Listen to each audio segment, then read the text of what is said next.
Coming up on Marriage Today with Jimmy and Karen. I want to be around people who believe in me. I want to be around people who focus not just on themselves, but also on me. And when you have two people in a marriage who both believe in each other, that's you become best friends. You're my best friend, so you're the one who I really want to talk to. Yeah. And so as a man, it's just so important to in tune to what your wife wants in that area, because it really is a secret to her heart.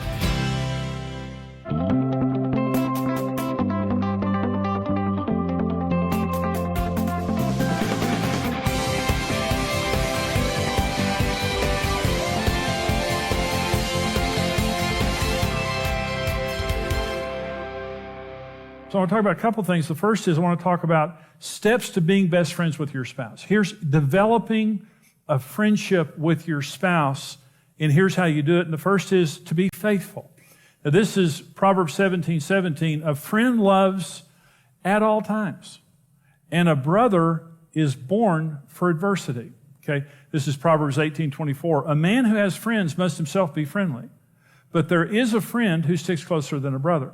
Now, friendship is mostly developed or lost in hard times.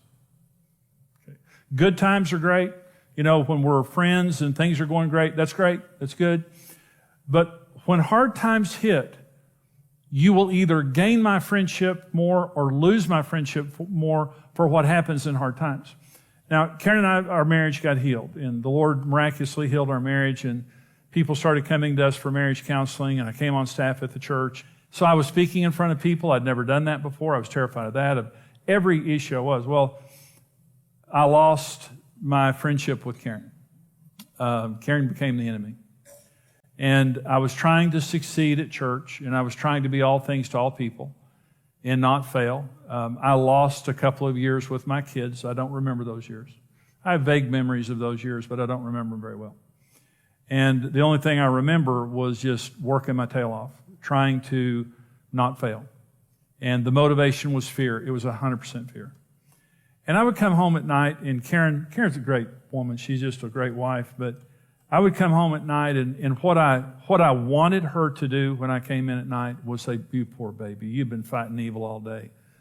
You come in here and you don't lift a finger. We got you taken care of." And that's what I wanted. Okay, but that's not what happened. And I would come in the house, after a 12 to 14 day at work, 7 days a week. And she said, "I need this, Brent needs this, and Julie needs this." And it grated on me.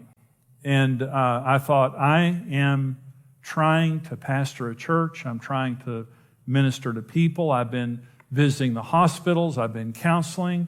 I've been doing funerals and weddings. I've been preparing for messages and all this kind of stuff. And so she would just stand there and look at me. And I was exhausted. I was just gone. And she would just look at me like, "I need this. Brent needs this, and Julie needs this." And I thought, "Sister, you're persecuting the Lord's anointed. God's going to strike you dead. And you better watch it."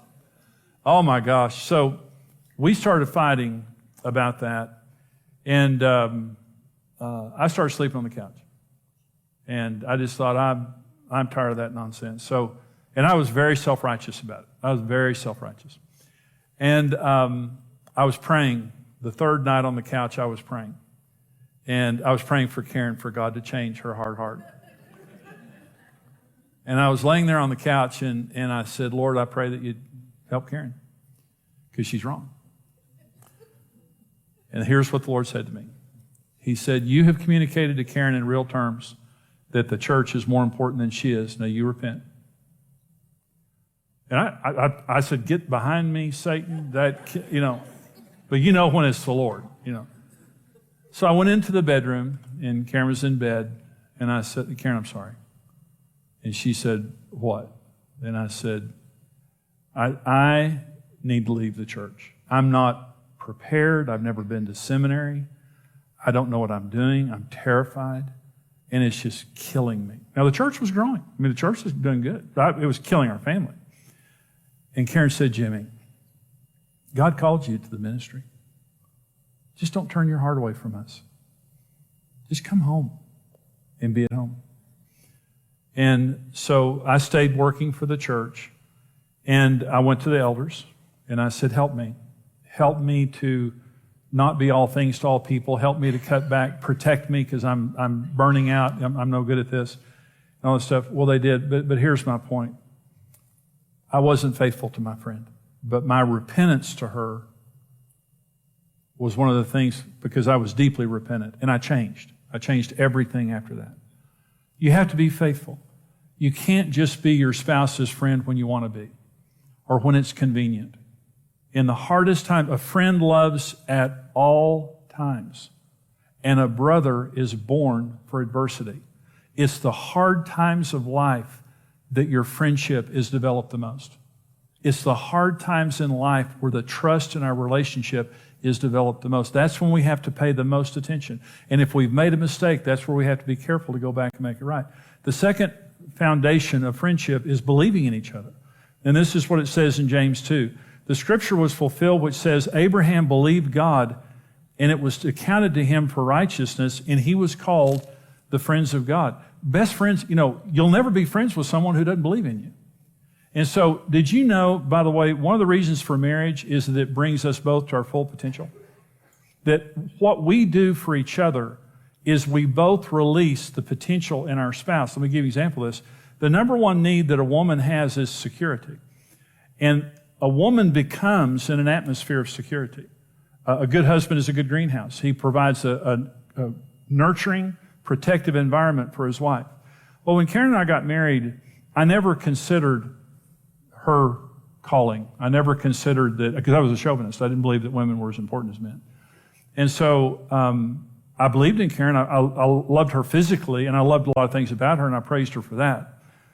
But because of the environment that I created for Karen of insecurity, she never became. So one day I'll stand before Jesus and give an account for what I've done for Karen. And understand this. Every husband is God's partner to bring his wife to her full potential. But in order for that to happen, you have to believe she has potential. You have to believe that God made her in her mother's womb to do something special, whatever that is. And as a husband, my job is to be God's partner, to find out why God created Karen and to believe in that. In other words, if I don't get mine, she's going to get hers.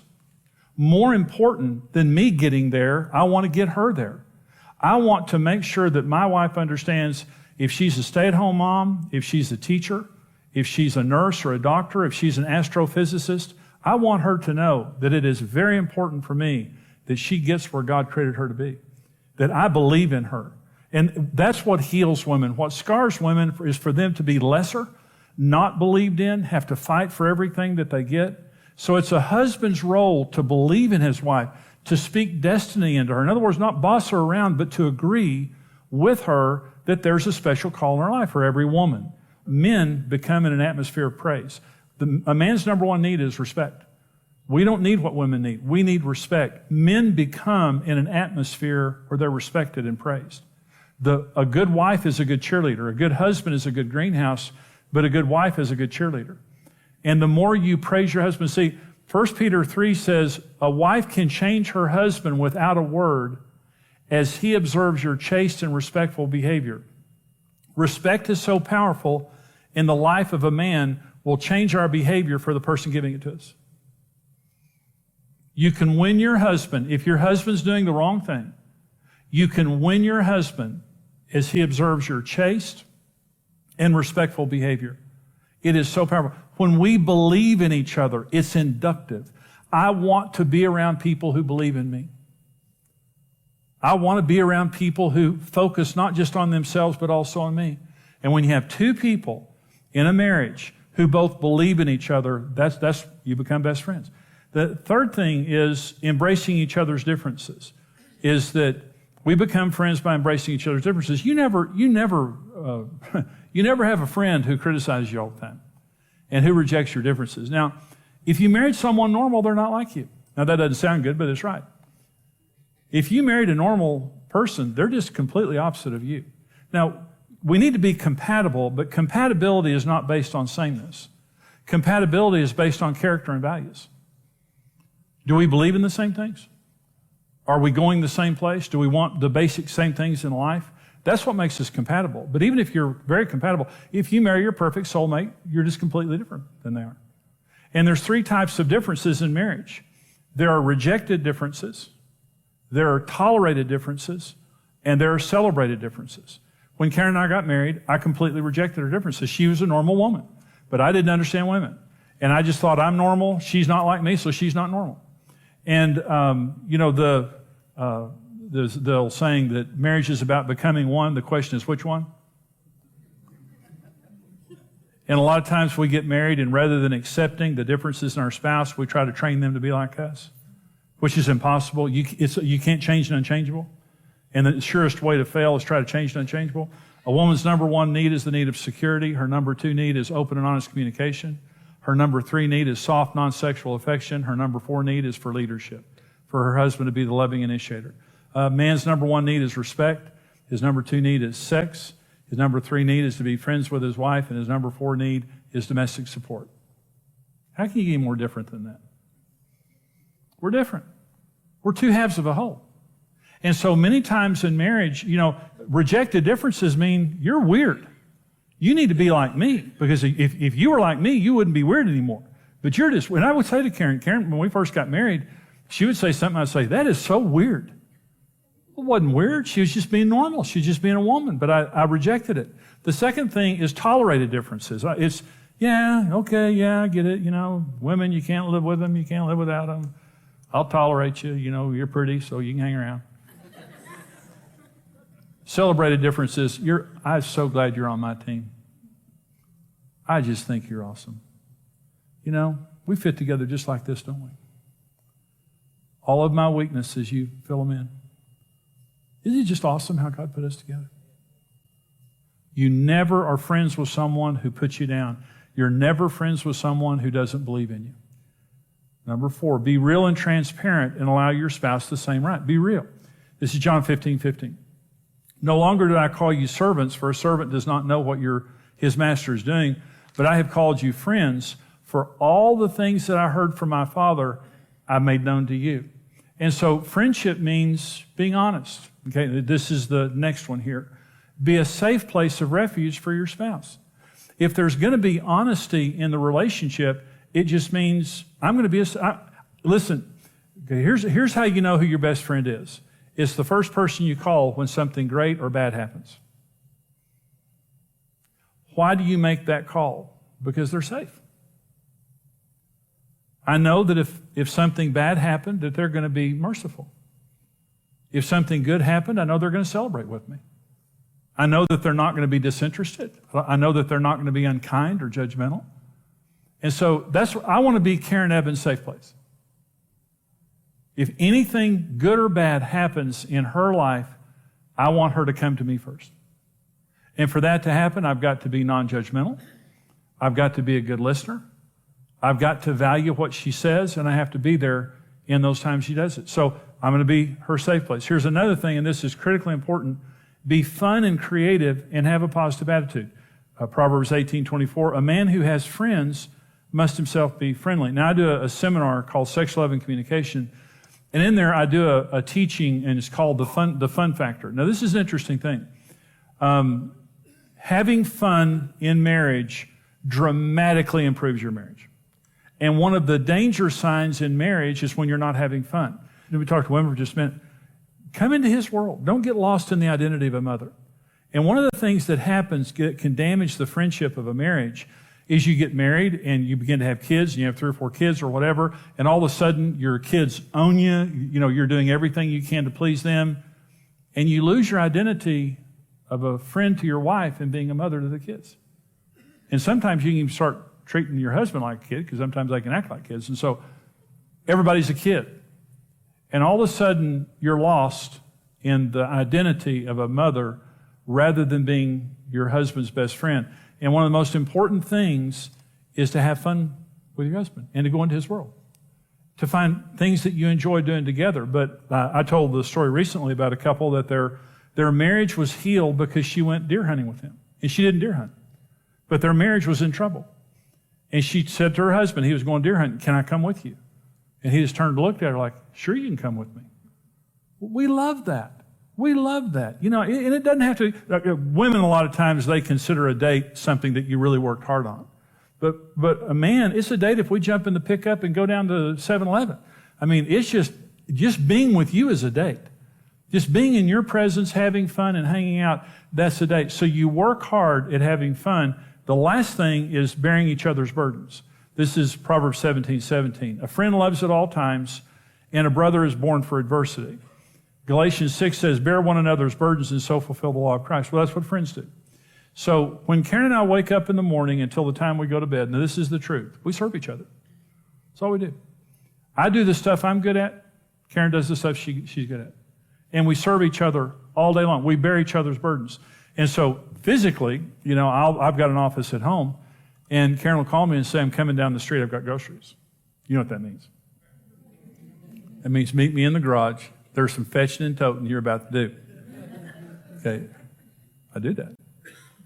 I love it. See, here's another way to say that. My friend is not someone who stands back watching me do something and doesn't help. Right? Friends help. You're moving and they say, you need some help? Something's going on, so you need some help? That's my friend. My friend is not going to sit there and watch me do something that's a burden and not help me. So my job is to do what I'm best at. So Karen will say to me today, can you go get the mail? Can you do this? I fold clothes. I vacuum. I make beds. I don't cook for health and safety reasons. There's limits to what I can do. But Karen serves me all day long. When I was getting ready to come here tonight, Karen said, what do you need? And I said, would you mind doing this and this? No. She goes and does it. So we serve each other. We bear each other's burdens, but I'm not going to stand back and watch her working and suffering and doing something that I can do without helping her. Because, why? Because we're friends. And so if you didn't develop the right skills of being friends, maybe when you're dating, and maybe your friendship has taken a hit from some issues you've had in your marriage, again, these things, anybody can do this. When you're working on your marriage, you say, we're going to be friends again. Well, I hope you enjoyed that teaching. This is from a seminar that I do called Our Secret Paradise. It's a 6-part seminar series with a lot of really great information to bless you in the area of your marriage. And we want to put these resources into your hands right now for your gift of any amount to support us here at Marriage Today. Now, we're a ministry and a mission, and we hope that you've been blessed by Marriage Today, but we go all over the world helping people to succeed in marriage, helping people to heal from bad marriages, also helping families to stay together and little kids staying together with their parents. So when you give here to Marriage Today, I hope it blesses you, the resources that you get. But understand you're blessing a lot of people. Right now, for your gift of any amount, we're going to send you the CD single, The Secret of Building a Lasting Marriage. It's a great teaching, and you can either have it on CD or an MP3 audio download. It's your choice with your gift of any amount, and the information is there on your screen of how you can get it. Also, with your gift right now of $55 or more, we'll send you the full 6-part CD series, Our Secret Paradise, with the book, Our Secret Paradise. For your gift right now of $90 or more, we'll send you the full DVD series along with the book, Our Secret Paradise. This is great information. It can save your marriage. It can take your marriage from being okay to good or good to great. It can also change your family for generations. Honestly, it can. It's worth the investment. We hope that you'll get this resource as you give to the ministry here. You're blessing us. We want to bless you back with these resources. Here's how you can get them. Discover the keys to a satisfying and passionate marriage with the series Our Secret Paradise. For your gift of $55 or more, you'll receive the CD series and book. For your gift of $90 or more, you'll receive the DVD series and book. In this series, Jimmy will show you the foundations for establishing peace and intimacy, keys to becoming your spouse's best friend, and how to defeat the real enemy of your marriage so that you can have a secure, satisfying, and passionate marriage the way God intended.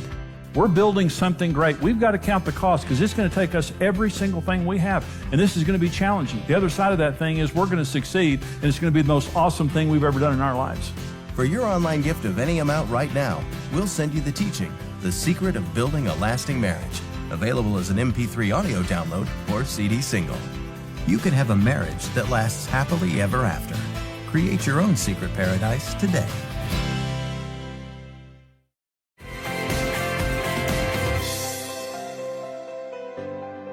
Well, this program today is on being best friends in marriage, which is huge. It's really the bedrock, Karen, the foundation of your relationship. And really when you're dating, the purpose of dating is to establish a friendship. That's what we did. Yeah.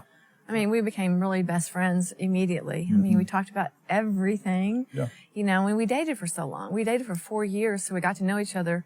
Huge. It was like the best thing that could have happened to our relationship. Well, sometimes people, their friendship, they had a friendship, but in the midst of marriage, it kind of eroded. In fact, we have a couple of questions from viewers here. Okay. My wife treats me more like her child rather than her friend. It's very emasculating. What can I say to get through to her? Well, I think praying, first of all, just praying that God would break through her heart. And secondly, women need to understand that men need their wives to be their friends. And sometimes you get mad. You know, she could be mad at him and she's just kind of taking it out on him. Or she's kind of become more of a mother than a wife. You I was know, going to say, it's a mother thing. yeah, and so he's kind of annoying her, and rather than focusing on him and their friendship, she's focusing on the kids, and he's not, doing what Well, and I she think wants it him to helps do. if the woman brings the man into her world, as far as like, if she's treating him as a child, it's probably because she hasn't stopped and thought, okay, he's my partner. He's not my, child. And, just find ways for him to be involved in the same things you're involved in. Yeah. Where you see each other as co-equals instead of the mothering, I do this well, so I want you to do it like me. Right, and respect is a man's number one need. But another important need to men is for their wives to be their friends. So that it really it's kind of a double sword here, double-edged sword. She's disrespecting him and not being his friend. And so I think that talk to her, but it's something that I think women need to understand, that they need to, respect their husbands and put them first. Karen, let me read you this question. Okay. Karen, how do you get your husband to open up? I want him to talk more and share with me. Well, you and I went through this because, you'd come home tired from work and it's just like, I need to talk. You have little kids. I thought you were nosy. And I wasn't. And so, but I am kind of, no, that's okay. But anyway, it's just that time to be able to talk. I mean, a woman needs that. That's why we have girlfriends. Sure. But her best friend, you're my best friend, so you're the one who I really want to talk to. Yeah. And so as a man, it's just so important to in tune to what your wife wants in that area, because it really is a secret to your heart. To be able to communicate. Open and honest communication is one of a woman's most important needs. To be able to communicate with each other and to share each other's feelings. And even as a guy, you may be bored. And there's times I've said, you're checking out, I'm talking. Yeah. You still need to stay engaged, Well, it's not one of my major needs, but I enjoy it. I didn't back then. But when we began to talk, it really was enjoyable to me. Okay. But the other thing is, it doesn't matter if I want it or not. It matters that you need it. Exactly. The secret of being friends is meeting a need in your spouse that you don't have. Because most of our needs are different. And sometimes we think, well, if I had a good marriage, if I married my soulmate, they would need everything that I do. That's not true at all. And so when you need to talk, this woman's saying, how do I get my husband to open up and talk? The number one way to do that is to, well, first of all, meet his needs. Come into his world, meet his needs. But tell him, honey, I need to talk. I need to, and honestly, we have resources that help. Marriage on the Rock is an example of this. Our Secret Paradise, the resource we're offering right now, talks about, how to open up to each other and how to develop intimacy in your relationship. And so we're almost out of time here, but again, this program is on being best friends. Karen and I are best friends, and our friendship is the foundation of our relationship, but we work at it. It's something that we have to work on to keep it the way that it should be. When you watch this program, I hope that you're blessed. I hope you're helped. Our passion and our mission is to take this message of hope and encouragement for marriage and take it around the world. Right now, we're broadcast into millions of homes in North America and over 200 countries worldwide, every day, multiple times a day. And when you stand with us financially as a partner of Marriage Today, you're helping us. Hopefully, you're getting blessed by it as well. But you're helping us to go across America and around the world, giving millions of people hope and help for their marriage and keeping little children together with their parents. There are thousands of children together with their parents because someone like you supported us. The information is there on your screen of how you can write us. You can go on our secure website, or you can call us and give your most generous gift. Thank you for all of you who stand with us financially. We pray God's blessing on your marriage, your family, your life. Again, I hope that this program has been a blessing to you. Thank you for joining us. Come back next time. Bye-bye.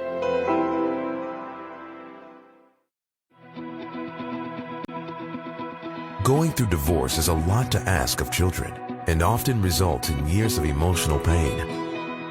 It's a violent ripping apart of their parents and a sense of abandonment. What sometimes we see as a quick way out can mean complete loss for a child. You have a 100% chance of success in marriage. You were made for marriage.